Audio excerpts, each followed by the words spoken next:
Sí. Por señales. Por señales. En su presentación se la película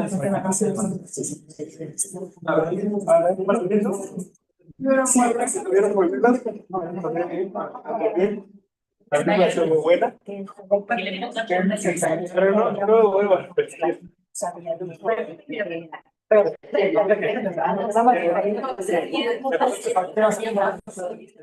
Sí, sí, no.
Que se me hace que pasa la. ¿Es comer la hora de comer? Pues yo creo que van a. No, pero ya. Sí, yo creo que sí, ¿no? Sí, porque tengo también. Exacto, si no nos ofrecemos. Pues empezamos. Ya, pues. De hecho, va a quedar grabado en el canal. Lo que pasa es que como fueron a comer, van a ir quedando. Vamos a ir viendo cómo. Okay, guys, let's get started because we need to continue with the program. This one is the workshop that we moved from the lab here to this auditorium. This is the glucose monitoring, you know that. After this workshop, we are going to continue with the STEM ball. The STEM ball is at 3:30, so we invite you to join us so that you can see who's winning the STEM ball. So please stay or please come. It's going to be at 3:30. After the STEM ball at 5:30, we are going to have the closing ceremony. So we also invite you to come. So for the introduction, we have Carol. She's going to read the biography of our guest. Hello, everyone. Today, we are going to present Dr. Alicia Yepes. She is a board-certified specialist in internal medicine and endocrinology and metabolism.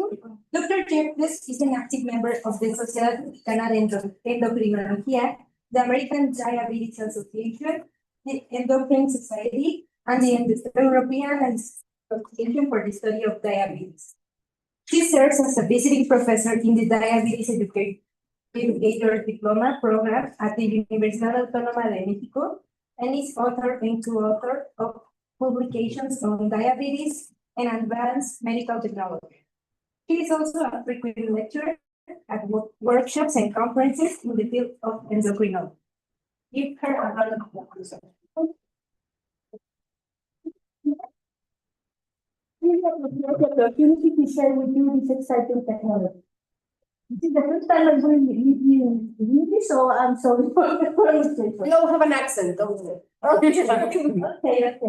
So why this technology? First of all, we need to talk about types of diabetes. Not all diabetes are the same.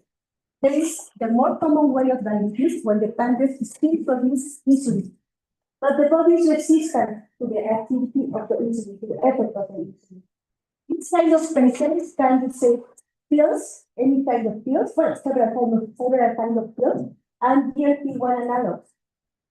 But with the time, several years after the disease starts, the pancreas stops producing insulin. And this is an insulin requiring diabetes. There is also another kind of diabetes, type 1 diabetes, that occurs because the autoimmune system destroys the pancreas. So the pancreas doesn't produce anymore any insulin, and this can occur even in babies, in very small children. This type 1 diabetes is one of the most demanding diseases that can occur in a human being. Because the patient and the family, when this is a very small kid, must do the work that the pancreas doesn't do anymore for each minute of the day and the night, for the rest of their lives. So the same patient with the same treatment can be 110 today, and the same patient with the same treatment can be 254 the same day without any explication. So why? Why is it so demanding? Because there are two main factors that affect the glucose, at least 42 factors, and the patient can't control all these factors at the same time. So let's think, for example, about carbohydrates, the food, of course, the food. Carbohydrates, not only quantity, but also quality.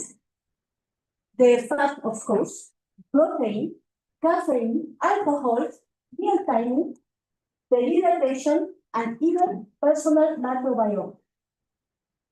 Carbohydrates affect glucose the most. It's not the most important issue, the carbohydrates. Quality of time. Accurately counting carbs is very, very hard. Even some doctors, very expert doctors, can do it all the time with the same precision. It is not as easy. Because, for example, you have just doing some elote, but there is this elote like this, and there is another elote like this one, and you must calculate how much carbohydrates has this elote.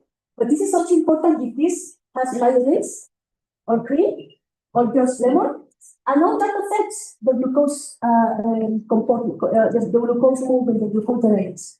So higher glycemic index carbs tend to spike blood glucose more rapidly, faster than insulin works. The pancreas, in normal, in healthy people, produces insulin fasting, the very fast way when you eat some high index carbs. But if you are using exogenous insulin, this insulin needs to be absorbed in 15 to 17 minutes.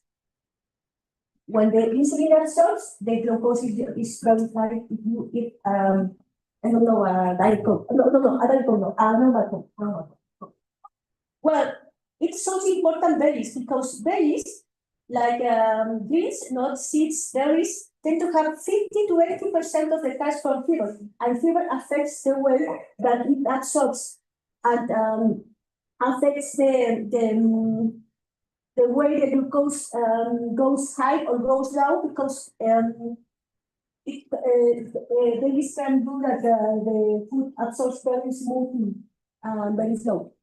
So the more grams of carbs that come from sugar, the higher the impact of glucose, and this is important, for example, in fruit.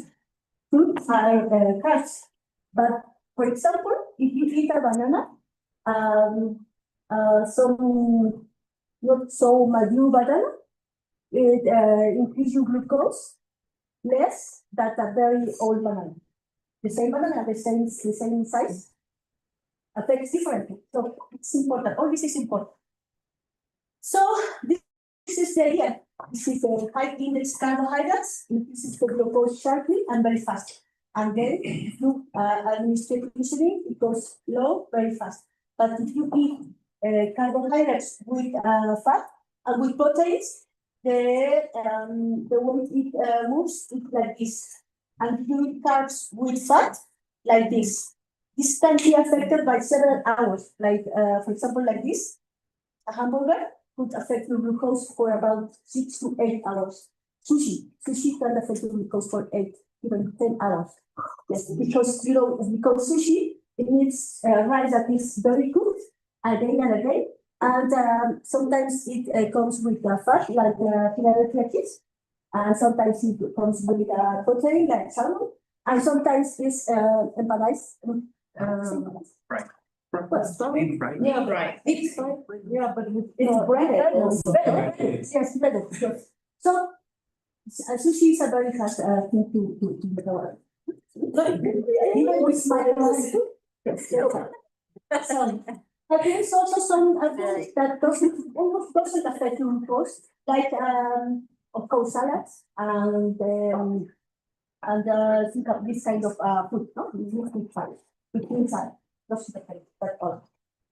And it's the same food, but the preparation is very different. And of course, this affects the glucose the different way. And it's almost impossible for people living with type 1 diabetes how the glucose will be goes without this kind of technology. It's almost impossible because patient needs to issue their blood glucose each minute.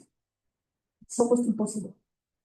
And this new technology allows the patient to understand the difference between these two different glucose and allows the patient to understand how much insulin must need to eat this kind of food. The same food, carrots, the same food, goes differently if it's like this, or if this is because the absorption is fast here. It's the fiber, but it's Yes. And you don't need to and you don't need to digest. It's goes fast. Quickly. So there is not this is not a good idea to take this not naturals, not artificials, it's not indirect. What about fat, protein, and even caffeine affect glucose? Fatty foods increase the insulin resistance, makes the body resistant to the action to the insulin. So more insulin is needed to cover this kind of food. But for protein, a very small bistec doesn't need almost any insulin, maybe 0.5 units of insulin. But if you eat an arrachera, 250 grams of arrachera, it could need a bit 1 or 2 insulin units to metabolize. And also caffeine for some patients, they have noticed that caffeine increases the insulin resistance because it stimulates the release of adrenaline in some people. No? Some of you, when you go to the stress, goes with tachycardic and a bit tremor, no? Yes, that one. And also the glucose can go a bit high, about 20 to 40 milligrams per coffee. What about these combinations? These are 2 tacos, but the difference between these tacos are this the one is more aggressive to put close. Oh my God, this is more aggressive because this is with corn tortilla and this is with flour. flour tortilla, and this is for the fusion. So with this kind of technology, patient can know how much insulin need to metabolize this and this and this. These are the same type of two types, but the preparation is different. And this technology allows to the patient to understand how many insulin and the order to eat the food. For example, if a patient is high, needs to administer some kind of things, some insulin to go to take the insulin back. And it's a good idea to start eating. I don't know what I will do. Probably the project. So it is a good idea to start eating the salad or soup, but not not rice, for example, or not pasta, because the patient is high. So needs to administer insulin to correct the high glucose and then eat food that doesn't increase more the glucose. But let's think that the glucose is stable. So the patient can start with the salad, then the proteins, and then the carbs, and it depends of the road trend. Depends of the road trend. If, for example, if the glucose is 180, but the road trend is going down, it is saying that the glucose is going down 2 or more milligrams per deciliter. So in 50 minutes, the glucose, I don't know what's that. So in 50 minutes, the glucose will be about 50, and the patient will feel better. So if this is the scenario, patient needs to start with rice. But if the glucose is going high, passing high, glucose is increasing more than 2 milligrams per deciliter per minute. So the patient needs to start with salad. No? That's the way this works. But think about the patient is in 60 and going down. It is a bad idea to start with salad or with a banana, because it needs so many about 2 hours to metabolize. It needs to start with rice, with juice, or pasta, of course, no? And then when the glucose is stable, we can go to the salad and to the meat. Alcohol, of course, meat timing and dehydration. Because when alcohol is consumed, the liver is busy breaking down the alcohol and it reduces the output of glucose. When you glucose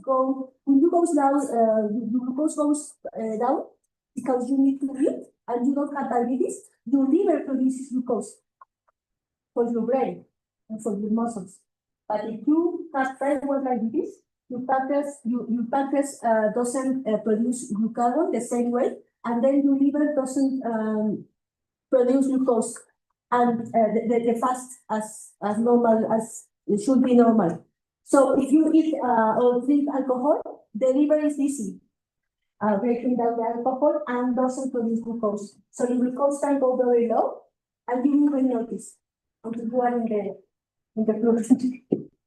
And of course, if you have a very large late night dinner, you can have very high glucose in the morning. And even the hydration, because the hydration increases the level of vasopressin, which pushes the liver to produce glucose. But also, if you have dehydrated, even if you administer to insulin, the insulin doesn't absorb the same because you are dehydrated. You don't take water. So all that is important. This is the same patient with the same treatment, with the same disease, with beer and without beer. That's the difference of just one. And there are different beers because some beers have too much sugar, and others don't have too much sugar, and others have too much alcohol. And so it's almost impossible to understand and to calculate the amount of insulin needed to avoid this increase. Other factors: medication dose, medication timing. If a patient administers his insulin at the same time that they start to eat, the glucose will go high because the insulin takes 50 to 20 minutes to absorb and to start working. So the patient needs to administer the insulin 50 to 20 minutes before the food. But if the patient administered the insulin after they started, after 15 minutes, the food, the glucose is really high, and then it needs more insulin to correct the high. So the timing is important. Of course, medication interactions, steroid administration, and even niacin, D3 vitamin. It's very common for some patients when they feel the sore throat, dysphonia, goes to the doctor and says, I can talk. And the doctor, some kind of doctors, will do what you ask. If you want to talk, so I will give you an anti-inflammatory, a very potent anti-inflammatory. There is no reason why to do this. If you are not listening yet, there is no reason why you need to talk. It will take 2 to 3 days. You will talk again. But some patients insist, I can't talk. And they receive dexamethasone. Very common. Dexamethasone accepted. And the glucose goes high for several hours, even 2 to 3 days. Other factors, of course, exercise, light exercise can go the glucose low. High intensity and moderate exercise can have the glucose high. The level of fitness, the more fitness, the more training, the less, the more sensitive to insulin work, and the less fitness and the more fat, we are more resistant to the insulin work. So the time of the day, in the morning, we are more resistant to the insulin work than in the afternoon. Of course, what do you eat before the exercise, or if you don't eat anything? So this is more important. This kind of exercise sends the glucose down. This kind of exercise. This kind of exercise, high intensity, low intensity, high intensity, like football, like tennis, like this can take it up or take it down. And this kind of exercise goes, the glucose high for some 30 to 1 hour, 30 to 60 minutes, and then the next 4 to 8 hours, the glucose goes down. Why exactly?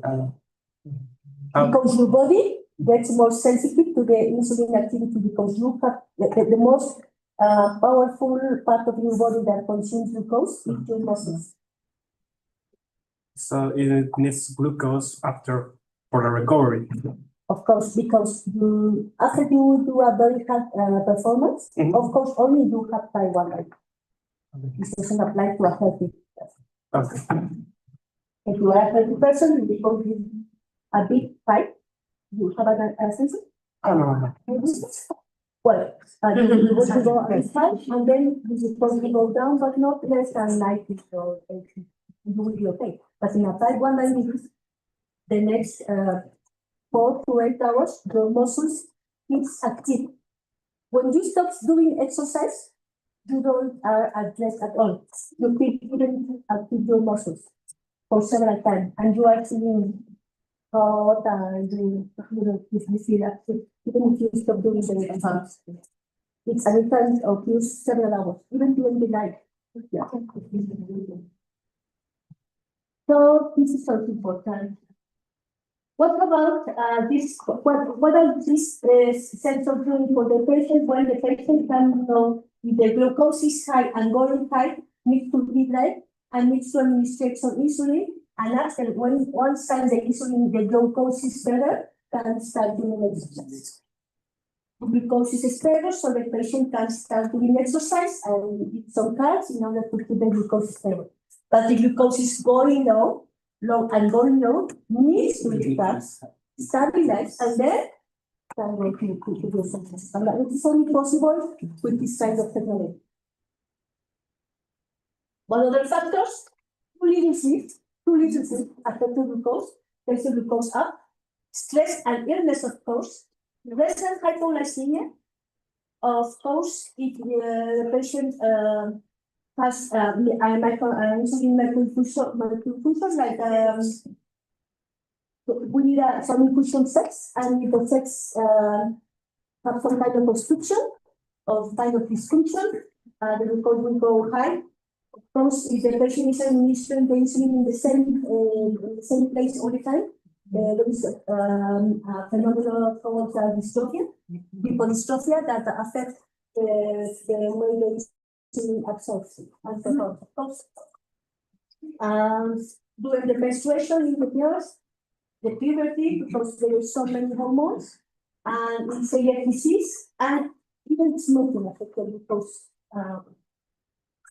This is very common. It's very common when a patient feels low, feels very, very bad, and produce cortisol and adrenaline, and feels so bad. So the brain tells you need sugar, and a huge amount of sugar, and the patient feels very bad for the next 15 to 20 minutes. It doesn't matter if the patient eats 2 liters Coke, or if he eats the time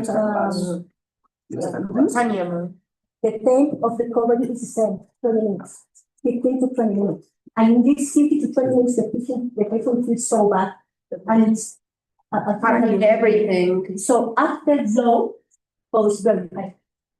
And this is not good for the body. This is not good for your body, and this is not good for your brain.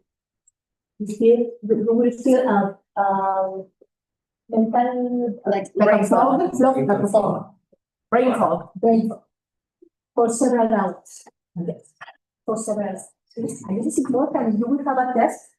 If you will have an interview, a work interview, and if you will drive a car for several hours, this is very important. So, these sensors allow the people to understand how to avoid the high after low with a very few amount of carbs.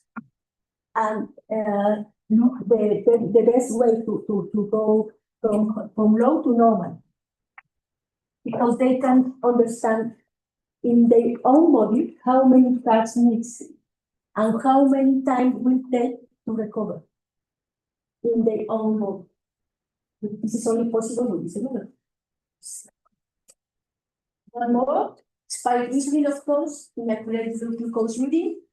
Outside temperature, it's not the same that you are reading in Sonora or Hermosillo or Tijuana, that if you are lighting La Marquesa.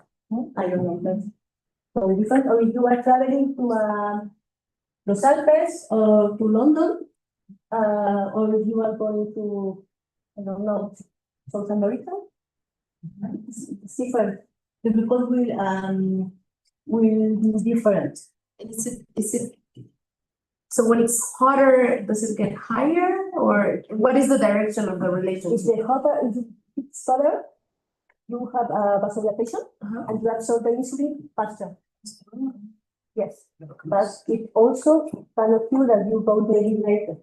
And if you Yes. go dehydrated, you could Then go high. it goes up. And you are going, for example, to Portsmouth, and the temperature is very low. It could be possible that your sets go freezing. And the insulin can be freezing, and it doesn't work. And it can occur vasoconstriction. And if there is vasoconstriction, the insulin doesn't absorb the same. All that's important. Thank you. So you are waiting for a work interview, and you don't have this technology. You don't know if your glucose is high or low. So you don't know, and you can have a real dangerous situation if your glucose goes down and you are waiting for your interview, and you can even lose the consciousness in the waiting room, or you can have a very bizarre conduct during the interview because your glucose is low. And you will lose the opportunity for a test. Of course, if you are working or you are having too many stress, your glucose goes high, and you will need about 10 to 20% more insulin that we need. If you are going to drive for several hours, you need to know your glucose, and you need to know if the glucose is going up or going down. You need to act in consequence. How we do this? Well, we have this technology, and the components are a sensor that we have now a sensor in your arm, and the sensor includes a filament that by enzymatic reaction sends information to a transmitter. This transmitter is also in your arm, and the transmitter sends information to a receptor. A receptor can be your app in your smartphone, or can be a reader. It is a different equipment, but all you have a smartphone. Yes. So these sensors will work for 2 weeks, and measure the glucose in interstitial liquid, and they will send information each minute for the next 2 weeks. This is very small, as you can see, and have a memory of 8 hours, and you can even swimming, you can go swimming without problems, and go even 1 minute of Definitely. yes, of course, you can. That's pretty meaningful for the water. Yes.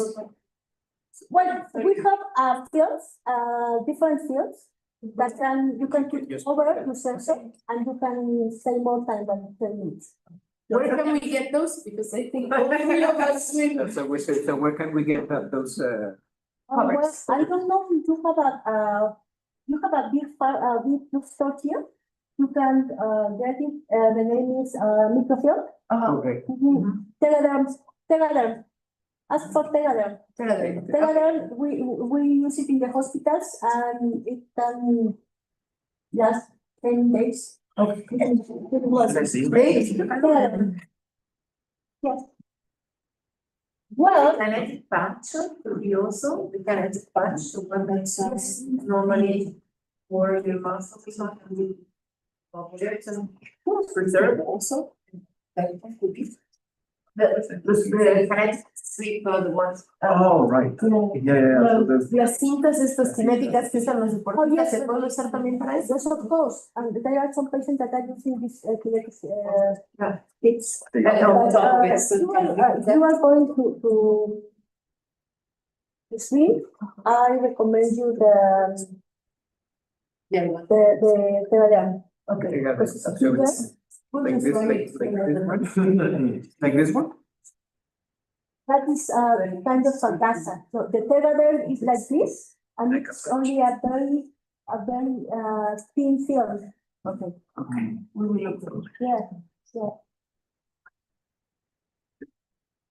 Well, it's approved by the FDA and by authorities to children since 2 years.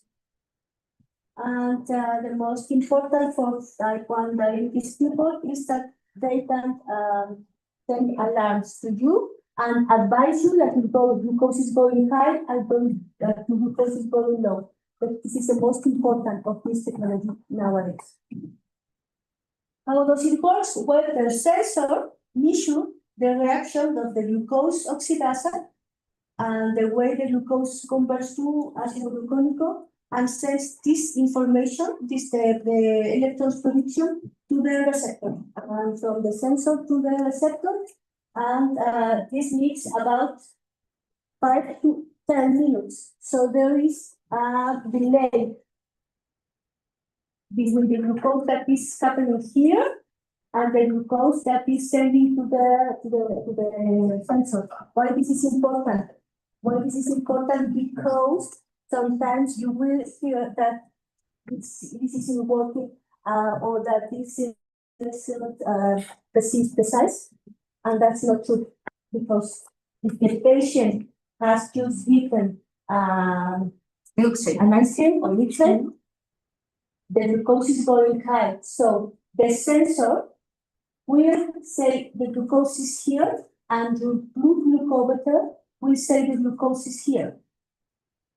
And both are real. Because sensor is telling you the glucose that was real 5 to 10 minutes ago. So if you have eaten, your glucose by sensor is lower than the The one glucose. that we use. But if you are doing exercise, and if your glucose is going low, or if you have administered insulin and your skin is working, the sensor will say the glucose is high than the glucometer. And both are real. There is not an error. You only need to understand what are you measuring. What are you measuring? So this works by streaming, and you can share your data with your parents, with your caregivers, with your doctors in real time. You can share the data by labeling up with your parents if you are, of course, a children or a very old adult. No? You can take care of your father or your grandfather. Even if you are traveling, you can know how much is the glucose, and you can receive alerts. The glucose is going down, the glucose is going up in real time. Each time the patient vision or if or with even if he doesn't vision at all, the sensor will send you an alert and say your father is going down. Make something or something. And it can send the information also to liver view. And liver view allows the doctors to understand the where your glucose is going. What we can get before this technology, we doctors have to analyze all these little papers with numbers without sense. And that was what we had. Sometimes I am 54, sometimes I am 275, sometimes I am 160, with the same treatment, with the same people, with the same disease. This is a disaster. Well, it was a disaster, but now we have more information. What we have? We have all this data. We can have in only 1 minute a huge amount of information, and we can understand that our patients is going very high after dinner, for example, or that is going down in the first hours of the morning. We can understand how many times the patient checks the glucose. We can understand the percentage of time that the glucose is in range, in security range. We can understand the way the glucose was the last 2 weeks in just 1 view. All this. You can have information from every hour of the day, and even the patient can have notes in the app, and they can write what they are eating, what they are doing, if they are doing exercise, and we can read all this in real time. So now we can understand all that factors in just one issue. And the patient can understand what happens if I am sleep deprived. What happens if I eat a chocolate instead of a juice for hypoglycemia? What happens if I eat some eggs for breakfast, or if I eat tamales for breakfast? The difference is huge. And what happens if I have this kind of dinner, or if I have this kind of dinner? In each person is quite different. Quite different. Of course, the effect of the exercise. So, William P. Joslin was the first diabetes educator. He used to say that the diabetic who knows the most lives the longest. And a well-trained nurse is of more value than the patient, so because a well-trained nurse can share their knowledge to other nurse and other persons and the family of the patient. And the doctors are we are always very busy. So we don't have enough time, but sometimes the educators have more share more information with the patient and their family, and they share their knowledge to others. We can only scratch one back at a time, or we can teach many patients together and teach to teach another. So in the endocrinology, education is not part of the treatment of diabetes, it is a treatment. And I don't know, do you have any doubts about this? Thank you. Thank you very much for your attention.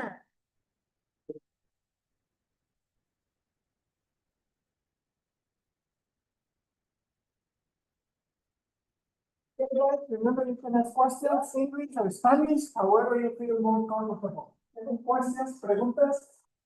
I do have a question, sorry, Cecilia. So you talked a lot about insulin and so on, that's for type 1 diabetes, but for type 2 diabetes or pre-diabetics or insulin resistant people, you get a lot of patients that have metformin, for instance. And I'm assuming there's also a difference of how you take it, when you take it, if you eat it with food or not. So Yes, I talk about type 1 diabetes because this technology is especially important with type 1 diabetes. But what in type 2 diabetes, this is very helpful because type 2 diabetes used to eat a huge amount of food that they don't need to eat because they don't feel so bad. So if you are taking metformin, metformin is a very big pill. Yeah. So your doctor will prescribe you 1 gram of metformin a day, and most of the patients, which is very, very large, so I would take only the half of one. Yeah, no. And you can see now, yeah, What is the huge difference yeah. with 500 milligrams or 2 grams of metformin, which is your therapeutic dose. And this patient will notice the difference if we have a breakfast with conchita or without a conchita. And for most patients, normal dinner, a very light dinner is a coffee with milk. It's a small dinner. And most patients say, I don't have a dinner at all. I only take a bread and a coffee. And one conchista or one biscuit can have you close 1 cuernito, can take you close to 380 in type 2. Because type 2 are resistant to the activity of insulin. They produce insulin, but they are resistant. So they can go high after a cuernito for 4 hours, and they will not notice without this technology. Because they don't need to be measuring their glucose because they used to have in the morning 90, 120, and they don't be scared about that. And they will not measure their glucose after the pancake. They will not measure the glucose after the tamales, after the rosta. They will never. Actually, they used to measure less times when they eat this kind of food because they don't want know. to show the doctor. They don't want to know. If I don't see it, it's happening. And when they go to the doctor, HbA1c is very high, and they say, I don't know why. I take my medicines, I am doing my diet, and the doctor says, no, you have 2 or 3 kilograms more than the last consult. Suppose that metformin says or helps you to lose some weight, and you are weighing more. Yeah. Obviously, you are not taking this diet, but and this also works. In type 2 diabetes, they are very, very loose because people tend to autodiagnose. Yeah, self-deceive. Any more questions about this technology? The technology, but what I'm thinking it was about the doing exercise. Personally, I do exercise at nights.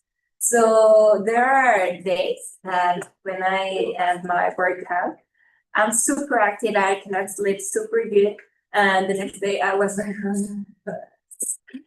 as my workout was super hard when it's not. I don't know if it's related with the sugar. But you are diabetic? No. Okay. You are not. It could be related to the dehydration. Sometimes when you are doing very hard exercise, you are losing electrolytes and water. and if you don't recover it, you will feel very, very bad at the next day. Or you are producing lactic acid. And sometimes it's painful, but sometimes not, and you feel very, very, very tired. You only need water and electrolytes, and you will feel better. Some deportistas, some athletes, used to do some kind of tricks, like with almonds, nuts, because they have selenium and magnesium, and it doesn't increase glucose, and put that through the hands. And how will it affect with the people who have insulin resistance? For example, my mom had insulin resistance, and the doctor recommend to do not exercise with do not do exercise that implies a lot of work with your heart, cardiac. No, well, Better instead of cardiac. resistant, to increase your muscles. Your muscles work. The more muscle work, the more muscle you have, the less resistant to insulin will be. But for some patients who have never been fit and they don't have a condition, a physical condition, a good physical condition, maybe the doctor will recommend to start with a very few minutes. But Because if you have more muscles, the muscles will consume your glucose, so you will not get that much of insulin. no, but let's see. Your body produces insulin. And if you are insulin resistance, your insulin will not work the same. Will not do the work. If you have more muscles, your muscle will consume the glucose more effectively, and your pancreas doesn't need to produce too much insulin. That's why it is good for hormone and every person with insulin resistance to make more exercise, strength exercise, weights and weightlifting, resistant band exercise. yes. But if you move, for instance, this insulin resistance and go to aerobic exercise, we feel more tired faster. And it is possible that she doesn't notice the effect of glucose on glucose, and she will feel disappointed. But maybe that's why the doctor told her that we advise to our patients to make two exercise, anaerobic and aerobic. Both are important. Maybe 3 days muscles and aerobic, and other 3 days aerobic, cardiac. And 1 day of rest, maybe. But any more questions about diabetes or about technology? Yes. We're talking about how food can contribute to developing diabetes. The other day, another speaker said that you can only develop the diabetes if you are a person who worries much, or you're living in anxiety because they will increase your glucose. How likely is it to develop the diabetes if you are that kind of person, not really consuming like a lot of sugar, but you are personally living in anxiety? Well, that is not true, because all these people living in stress right now under the war will not be diabetic tomorrow, nor in the next years. No, but probably well, It depends on your genes. There is genetic factors and epigenetic factors. If you have the genetics, for example, 70% of Mexican population have insulin resistance. 70%. But not all they will go to diabetes, to type 2 diabetes, even if they have a very stressful life. But if you have the genetics, I mean, about, let's think, he has 10 genes that makes vulnerable to type 2 diabetes, and if it had only 2 genes, and they have the same stress, he has more risk because he's vulnerable, more vulnerable. Yes. For example, well, that's really the case because my father is diabetic. And my grandfather also. Yes, but your father has diabetes and your grandfather also has diabetes, your positivity is higher than hers if she only had one relative with type 2 diabetes. And your risk is higher than one of us that doesn't have only diabetes in our family. Like in what person? At least more than 40%. Of course, but if you know this, you can understand that you must avoid some kind of foods, and you must be more healthful and avoid smoking and avoid alcohol and be more fit. And if you have a stressful life, you will look for some way to be relaxed at some point of the day, meditation or exercise or having a big like keep. And you need to understand that you can compensate this stressful life, and this is what we call the quality of life. So like in my personal case, like the doctor mentioned, I have genetics that in my case, if I have that stressful life or I don't control my addicts, I have like 40%, as you mentioned, to have diabetes, right? Yes. But you can understand now, and you can now know. For example, if you are conscious about this, and we should do glucose each year, for example, and you notice that from the last year's glucose is going from 80 to 90 to 100, and you will say, for instance, but for me, you can lower your risk in 30 to 40% of progression of diabetes. I mean, you can stop it, you can avoid it at all, but you can decrease the risk. Okay. 30 to 40%. And now another day we have even more powerful medication. Like yesterday they talked about GLP-1. It's very, very powerful. It's amazing. ¿Qué tan cierto es que la predisposición a la diabetes es más fuerte si es por parte de la mamá que del papá? Que a mí me llegaron a decir eso, que si por lado de tu familia, de tu mamá, tenían diabetes, era aún mucho más probable que padecieras de eso que del lado del padre. Reconozco que nunca había escuchado eso. No, a mí me dijo un doctor, de hecho, pero no sé. De verdad, nunca había escuchado eso. Los genes que te predisponen a diabetes y que te predisponen a obesidad no están ligados ni al cromosoma X ni al cromosoma Y. Entonces no entiendo la forma como podría aumentar el riesgo si la carga viene por línea materna o por línea paterna. Y es diferente en cambio para las autoinmunes. Las autoinmunes sí son más frecuentes en la línea, por línea femenina.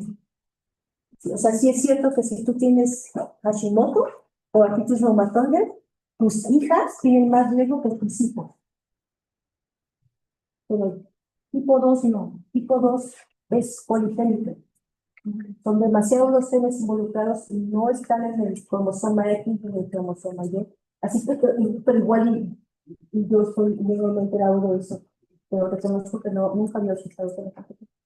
Sí. ¿La diabetes tipo 2 se cura o se puede entrar en remisión? Se puede entrar en remisión. Se puede entrar en remisión. Consideras remisión cuando tienes una hemoglobina glucosilada de 5.5% o menos, sin medicamento. Y ya lo puedes lograr. Eso no significa que estás curado. ¿Por qué no significa que estás curado? Porque para estar curado tendrías que estar sin medicamentos y comiendo como comías antes o con los sin cuidarte en lo absoluto y tu glucosa mantenerse. Eso sería estar curado. Remisión es que a lo mejor pesabas 90 kilos, ahora pesas 70 kilos, tienes un índice de masa corporal de 24, antes tenías un índice de masa corporal de 40, pero ahora tu índice de masa corporal es normal. Tratas de hacer ejercicio, sabes que hay cosas que mejor no te expongas, y puedes mantenerte en hemoglobina aproximada de 5.5, 5.6 con muchos años y eso es remisión. Y antes los COVID. Y otra cosa, cuando somos jóvenes y tenemos un peso regular, pero presentamos resistencia a la insulina, ¿qué es lo que podemos hacer o por qué nos pasan estas cosas que no están relacionadas con el peso? Lo que decíamos, están los genes. Hay genes que están generando la resistencia a la insulina. De hecho, hay personas muy delgaditas que tienen, las chicas, por ejemplo, hay chicas que tienen síndrome de ovario poliquístico y son muy delgaditas. Y la manifestación en ellas puede ser el acné o puede ser que pierden el cabello de una forma distinta. Y resulta que si les bajas la cantidad de carbohidratos, nada más por bajar la cantidad de carbohidratos, ¿sabes qué? Quítate los jugos, quítate los refrescos, quítate las alitas, barbecue, y metes sí o sí ensalada, empieza con ensalada antes de la carne y de la pasta, y nada más por esos pequeños cambios, y pues se hace más sensible a la insulina, y tienen una mejor evolución, incluso si tienen peso normal. Sí, o sea, sí existe la resistencia a la insulina en gente delgada, y está en los genes. Es que es una enfermedad policlínica. Son demasiados genes que tienen que ver en la biología. No es tan difícil de tocar y de curar. Y por eso es tan diferente en una persona y en otra. Hay gente que responde con método, hay gente que responde con dieta y hay gente que necesita insulina, metformina, análogos de GLP-1, cloriprazona. Sí, quisiera saber, por ejemplo, mi papá tiene diabetes y cuando fue con el internista le dijo que sus cifras ya no iban a bajar de 110 en ayunas, que porque si bajaba de esa cifra, él se podía sentir que tenía su glucosa baja.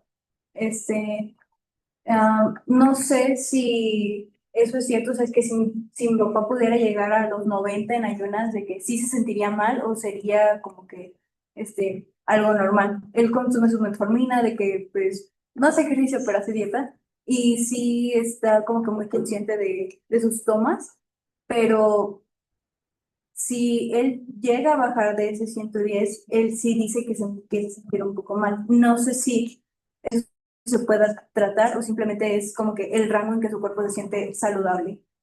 Hay personas que duraron mucho tiempo con glucosa similar.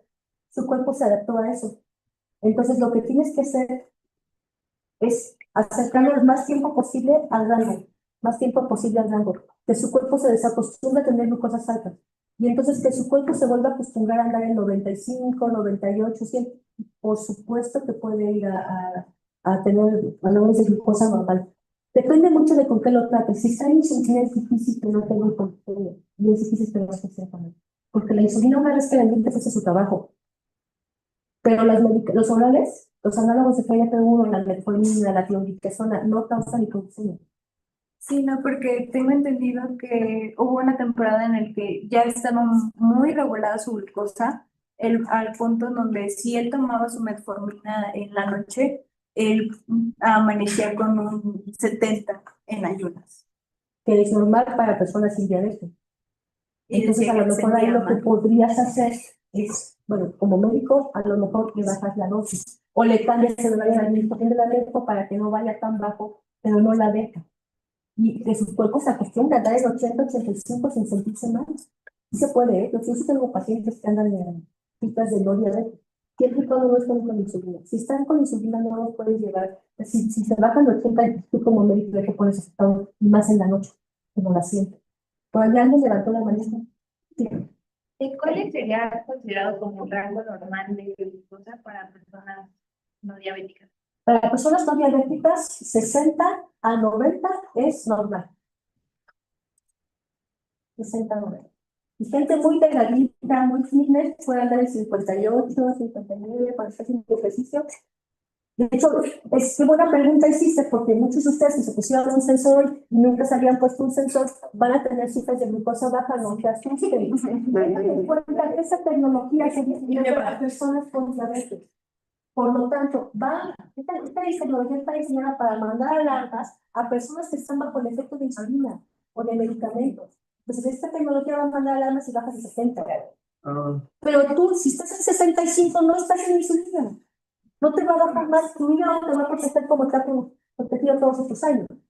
Qué bueno que te preguntaste eso, porque muchos de ustedes van a salir de aquí aterrados. Sí, estoy bajo, me está bajando rojo, me está bajando rojo. No, a ver, no tienes diabetes, no usas insulina, no estás en medicamentos, tu hígado te va a proteger como no hace todos estos años.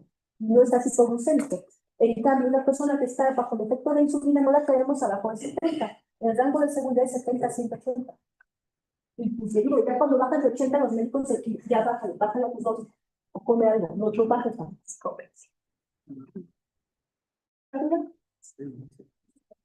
Pero una pregunta, con relación a lo que hace un momentito mencionaban sobre qué tanta relación hay genéticamente que te predisponga más línea materna o paterna, pero habría una diferencia, por ejemplo, si mamá embarazada cursa con diabetes gestacional, que es la diabetes que se da justo en el embarazo, ahí sí habría mayor predisposición a causa de, digamos, como línea materna, en ese caso puntual. En ese caso puntual, sí, claro. Pero ahí no se lo podemos atribuir a la genética de la mamá, sino al microambiente del feto, que durante la etapa en la que se estaban formando sus organitos, ese páncreas que empezó de cero, se expuso a niveles de glucosa altos, porque la glucosa atraviesa la pradera placental. Entonces, ese páncreas diminuto, cuando sense la glucosa alta, ¿qué va a hacer el páncreas? Empezar a producir insulina. Y ese páncreas microscópico tratando de compensar el desarrollo de los. Y si además a eso le agregas que a través de la placenta pasan los ácidos grasos libres y los gliceros, porque la mamá no está llevando un plan de alimentación y cada vez que tiene un antojo de, ¿no? Entonces, yo te estoy embarazada y se me antojaron unas alitas con qué sé yo. Ajá, entonces, ese feto se está generando sus organismos bajo esas condiciones adversas. Todavía no nace y ese bebé ya está en problemas. En cuanto corten el cordón umbilical, el páncreas que está acostumbrado a producir más insulina, se va a seguir. Y lo primero que le va a pasar a ese bebé es que va a tener hipoglucemia en cuanto corte el cordón umbilical. Pero además van a ser grandotes, porque la insulina es anabólica. ¿Qué hace? Pues van a ser pesando 4 kilos o más. Ya fue programado su epigenética, su ambiente materno desde que fue creado, ya está alterado y esa alteración va a durar toda su vida. Ese bebé, nada más por haber recibido ese ambiente materno, tiene más del 50% de posibilidades de tener obesidad infantil y si llega con obesidad a los 8 o 12 años va a tener problemas en el resto de su vida. Pero no se creen, ese microambiente está ahí, ¿no? ¿Alguna otra pregunta? Entonces, no nos queda más que darle un aplauso a la doctora.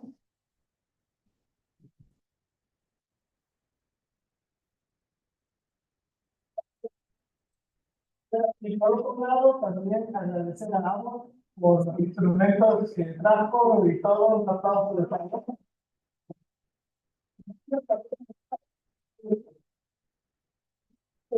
A las dos partes, gracias y gracias. A las 5 y no, 3:30, perdón, 3:30. Había una trivia que iban a darnos de agua de 5 minutos.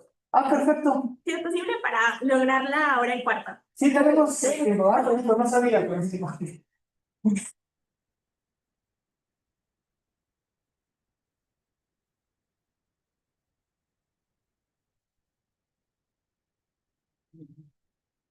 Bueno, esto es súper sencillo, únicamente como para reforzar un poquillo y justo a lo mejor como hacerlo también el final divertido.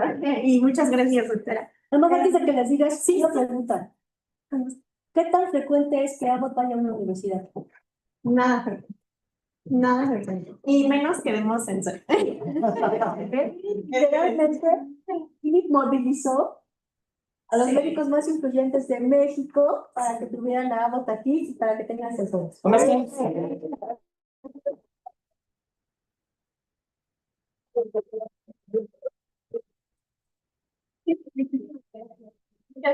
Si realmente no es algo común, es muy cierto, ¿no? Y menos justo que damos sensores, demás. Usualmente es más como en congresos médicos, a profesionales de la salud, ¿no? Pero pues realmente espero que sea una gran herramienta para todos ustedes. Y realmente justo va a ser una dinámica muy breve, en donde vamos a concursar por puntaje, ¿vale? Voy a hacer algunas preguntas en base justo a lo que la doctora nos acaba de exponer. Y pues cada pregunta respondida acertadamente vale 100 puntos, ¿vale? Al final del día, quien tenga más puntos, entonces, pues ganaría la satisfacción de haber ganado. A ver, primera pregunta. ¿Cuántos días les va a durar su sensor de frecuencia? Ok, a ver, bien bonita primero. Sí. Ok, cada uno lleva su cuenta, ¿de acuerdo? Ahora, ok, ¿qué pasaría si se corta la señal de Bluetooth entre el sensor y el celular? ¿Qué tendríamos que hacer para reconectar? A ver, eso. Ok, siguiente que Pones tu teléfono así. ajá, la acerca y se reconecta, ¿vale? Se le llega a desconectar porque el teléfono se queda sin pila o porque de pronto a lo mejor, no sé, justo ponemos en modo avión y se acabó el Bluetooth. Acercamos, encendemos el Bluetooth, acercamos y se va a reconectar, ¿bien? Ahora, ¿alguien sabe cómo se va a desprender su sensor cuando finalice? Ok. ¿Cremita conectante o Con cremita conectante, totalmente. Vamos, 200 y 100, ¿de acuerdo? Ok, pues, ahora, ¿cuál es el rango seguro para una persona que vive con diabetes? El rango seguro de glucosa. La doctora se los comenta. Sí, a ver. Nada más. Entre 60 y 90. Y nada más. Sí, 100 puntos. ¿Y cuál es el rango seguro para alguien que no vive con diabetes? A ver. 80, 90, ¿qué dice, doctora? 60. Ah, 60, 90, ¿usted qué dice, doctora? 60, 90, para alguien que no vive con diabetes, rango seguro. ¿Seguro? Rango normal, ¿no? Rango normal, 60, 90 en ayuno y no más de 120 después de comer bien. Entonces vamos 100 puntitos más. Ok, ahora, ¿alguien sabe si sus alarmas del teléfono ya están encendidas ahorita? Porque sonó una hace ratito. Sí, ya sé qué tengo que hacer para accionar a su alarma. Ir a alarmas y prenderlas individuales, ¿no? Exactamente, entonces ahora que ya conocen el rango que sería como saludable, pueden configurar sus alarmas en esos rangos para pues procurar ir revisando, ¿no? Que tanto estamos fuera, adentro, por arriba, por debajo, ¿de acuerdo? Ahora, bueno, en ese sentido, ¿alguien sabe aquí en México cuántas versiones del sensor de freestyle libre existen? A ver, Dos. ¿cuáles son? Freestyle regular y freestyle rock. Exactamente, los plus, el que tienen es el más nuevo, digámoslo aquí, en México, ¿de acuerdo? En el mundo existe hasta el 3 Plus, pero aquí este es el más nuevo que tenemos, ¿bien? Ok, ahora, bueno, una pregunta, ¿cuáles son las medidas de cuidado que deben de tener con su sensor? Una papita. No sumergirlo más de 1 metro por más de 30 minutos. Sí, totalmente sí. Y de preferencia si pueden evitar igual hacer resonancias magnéticas y tomografías con su sensor en uso, sería bueno para que no se dañe la calibración. ¿De acuerdo? Alguien para si tuvieran que hacerse radiografías, electrocardiogramas, ecocardiogramas, estudios de laboratorio sin ningún problema. No se va a alterar el sensor ni se altera el estudio, ¿vale? O sea, por ejemplo, si te pones bloqueador arriba, ¿pasa algo o no pasa nada? O mejor no pongas nada, no le pongas nada. Pero yo le sugeriría que no, porque finalmente es grasoso. Entonces, como está adherido al sensor, si lo ponemos justo encima, es más fácil que se desprenda antes de, ¿vale? Ok, buenísimo. ¿Nos podemos bañar con el sensor colocado? Sí, ok, buenísimo. ¿Alguien tiene? ¿Quién tiene más fotos? 200. Solo 200, ¿verdad? Tienes la ganadora. ¿Cómo vamos en tiempo? Creo que les vamos a contar. No sé si tengan alguna duda sobre el sensor, sobre los cuidados, el funcionamiento. ¿Qué debería de hacer si me aparece la leyenda de que mi sensor está demasiado caliente? Bueno, en este sentido, si solamente aparece esa leyenda, en realidad tendríamos que esperar un momentito y yo les sugeriría entre 10 minutitos aproximadamente intentar abrir la aplicación y ver si nos está dando datos de glucosa. Si se interrumpió la señal hay que escanear. Si vemos que ya nos está dando las mediciones de forma habitual, adelante. si vemos que nos llegan a marcar error o nos pide volver a medir en 10 minutos o nos dice que hay que sustituir el sensor, en ese caso tendríamos que llamar al call center para que nos lo reponga. De acuerdo, que vienen en sus cajitas el número. ¿Puedo hacer una pregunta? Mi mamá acaba de adquirir uno, pero yo creo como que le dan ñañaras ponérselo. Ella quiere que se lo ponga la médica como que no se lo quiso poner. Entonces estoy casi segura que cuando la vea en Semana Santa me va a decir, tú me lo pones. ¿Yo se lo puedo poner o sea, nada más así como tú le hiciste con alcohol y... Exactamente, de hecho, sí, es la versión 1 la que tienen en casita o el 2. Es una excelente pregunta, Brian. Les pregunto por lo siguiente, porque la cajita de la versión anterior tiene 2 toallas alcoholadas incluidas, entonces ya usamos ambas toallitas y lo podemos colocar nosotros mismos sin ningún problema. Y en dado caso de que requieran apoyo, pues sin problema les puedo compartir mi contacto y les apoyo paso a pasito, nos conectamos por videollamada. Ok, muchas gracias. Pero sí lo pueden colocar. Y por ejemplo, ¿ya cuando nos los vamos a quitar? ¿En dónde se tira? O sea, ¿entre la de la basura? El deber ser es que deberíamos tener un contenedor específico, pero aquí en México no tenemos un contenedor específico para los sensores. Entonces, sí, directamente en la basura. Dígame, doctora. Los desecho donde se tiene las pilas. O donde se dejan las pilas. Esas de galleta, donde voy poniendo las pilas. Y ahí pongo los sensores de los pacientes. Y en los centros de reciclaje donde entregan las pilas, ahí se contamina el agua. Tenemos el director de laboratorios aquí, entonces si queremos, no sé si es posible que cuando los terminen los ofrecemos aquí. No, porque pues, en teoría nosotros no la adquirimos. Yo Por reglamentación no puedes. tal vez podemos poner alguna caja en faculty o algo así donde les desechen y yo lo recojo, porque como uso constantemente sensores, Súper. yo normalmente los llevo al centro de Ya, reciclaje. buenísimo. Ok, súper, sí, muchísimas gracias. Entonces, tenemos estas alternativas. Sí, con gusto. ¿Alguien más? ¿Alguna otra duda? ¿Comentarios? ¿Sugerencias? ¿Quejas? Bueno, entonces, muchísimas gracias.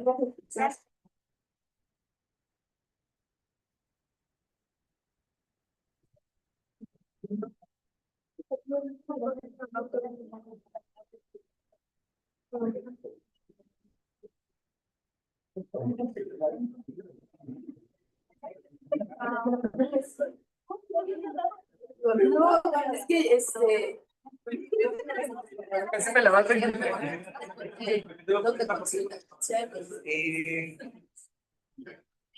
Sí, bueno, Voy a decir no. Pues es tu soporte emocional. Yo voy a ir a comer, pero podemos poner como rápido.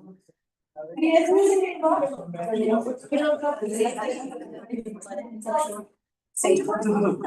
11. No, bueno, voy a, así como. Volvemos a llevar una fuerza. Porque me imagino. Tengo que ir a comer y regresar. Ya me desperdí. estaba pensando. En la existencia del favor. No, cállate. Vamos a comer. Pero que sea la decisión para que me digas que te ponen ensalada. Y ahí ya no paso también.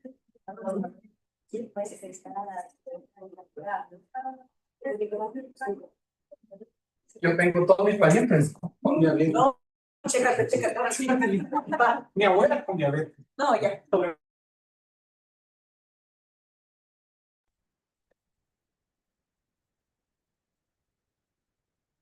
Not only today, but especially